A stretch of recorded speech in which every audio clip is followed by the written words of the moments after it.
എറണാകുളത്ത് നടക്കുന്ന ബാംബു ഫെസ്റ്റിവലിൽ കേരളത്തിലെ മാത്രമല്ല ഭൂട്ടാനിലെ പരമ്പരാഗത മുള ഉൽപ്പന്നങ്ങളും ഒരുക്കിയിട്ടുണ്ട്. 3 കരകൗശല വിദഗ്ധരുടെ 15ഓളം ഉൽപ്പന്നങ്ങളാണ് മേളയുടെ മുഖ്യ ആകർഷണം. ഭൂട്ടാന്റെ മുളഭംഗി ആസ്വദിക്കാൻ നിരവധി പേരാണ് മേളയിലെത്തുന്നത്.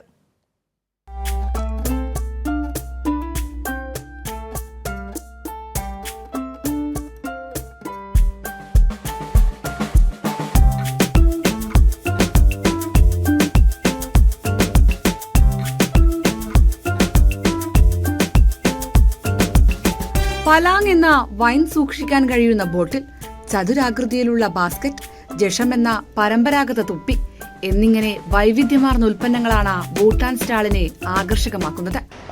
Traditional products are mostly the bamboo hat. This is our typical bamboo hat.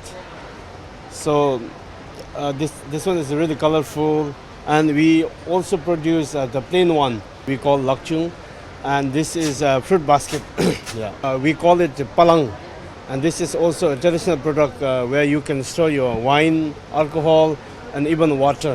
We call it zem in our language. Zem. And this is also a basket, and since we are coming here for the first time, which would do very well in Kerala.